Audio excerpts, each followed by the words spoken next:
In every MOOC, we will be featuring some of the greatest thought leaders in social and digital marketing today. And I can't think of a better person to be our first speaker than Judy Franks.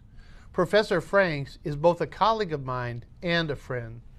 Judy, what led you to write the book Media from Chaos to Clarity? Randy, that's a really interesting question.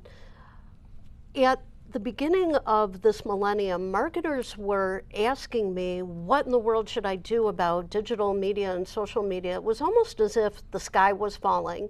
And when you looked at the headlines that were in the trade press, the media themselves were actually adding fuel to this fire, because we would see headlines that created attention but not necessarily any truth. So we would see things like, old media is going to be destroyed by new media, or throw everything out that you know and start over again.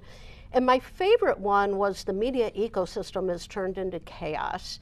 And so what wound up happening was I took a step back and thought, we need to do a better job of removing chaos and providing some clarity to what was really going on, because I didn't think it was a doom and gloom situation at all. In fact, when you think about what chaos can either mean total disarray or it can mean necessary to thrive. It depends upon your point of view. Because when you look at chaos in nature, chaos is what helps us grow and become stronger. In fact, if we stay in equilibrium for too long, that's when we're in trouble. We become fat, slow, lazy, and we'll wind up getting destroyed by something else. So, in essence, what I wanted to do was create a simple explanation for what was going on in the media ecosystem and why marketers felt like they were being thrown into chaos. And quite simply, the media ecosystem was shifting from a Newtonian machine where if you understood the role of each medium in the mix and you understood the laws of media effects, you could go about your business and develop a high value returning media plan. But what happened was that the machine started breaking down, and all of a sudden we had a much more relative and flexible universe of possibility. So in essence, we're shifting from what I call Newton to Einstein, and if we understand quite simply those principles that are driving the flexibility in the media ecosystem, we can actually thrive. Judy, you talk about the media moving from old school Newton thinking to the new truths. How has that changed your view of media? Well, in essence, I think there are 5 major forces that are taking place in the media ecosystem, and I like to call them 5 global truths that make sense of a messy media world. And I go into quite a bit of detail about each of these 5 forces in my book, and we'll be revisiting them in MOOC 4. But let me give you some highlights on how the media system has changed.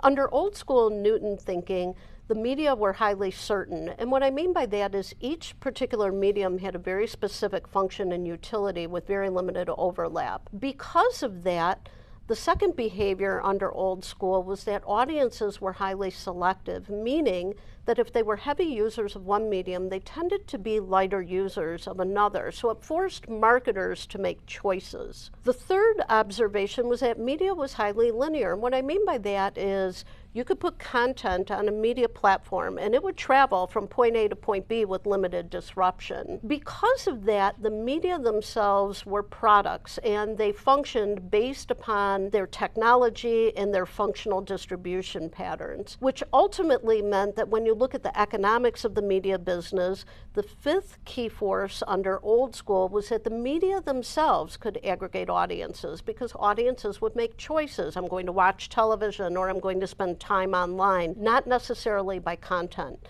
Now, this has dramatically shifted under the new 5 global truths. So let's take a look at each one of those in general. The first being convergence. What we're seeing now is that media are coming together. They're really becoming strikingly similar. And when you think about it, once you digitize content, media can go on any screen interface, and most media now come with a screen. So what was separate is now very much the same, which leads us to our second global truth, which is symbiosis. Audiences are no longer making either or choices. Rather, Rather, they're using media in combination to create richer and more engaging experiences. Now, perhaps the most interesting truth is one around circuits. Once you digitize content, what that means is if you have an engaged audience member, they can take content and literally displace it and send it along another media circuit.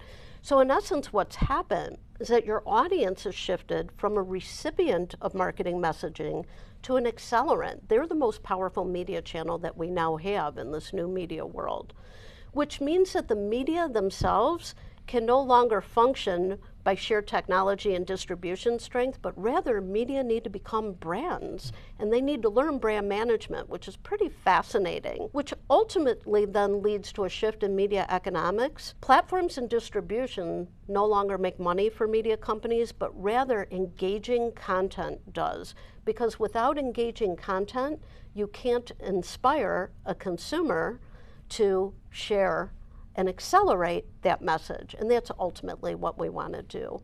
So the irony is consumers are having a much easier time adapting to chaos, and marketers are falling far behind. Because when you think about a classic diffusion of innovation curve, we're seeing that consumers are actually moving through new technologies before media companies can even figure out the business model around it.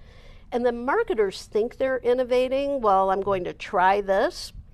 But they're innovating at a time where their customers are already on to the next best thing. So we need to fix that problem. So why are marketers having so much trouble with this new media ecosystem? Well, Randy, that's a great question. I think that there are three issues that we have to address and that we will address throughout this MOOC. The first one being that many marketers still speak in analog language. So they're still hung up in that Newtonian world. And what they're trying to do is apply analog thinking to new digital media. And a classic example is Facebook.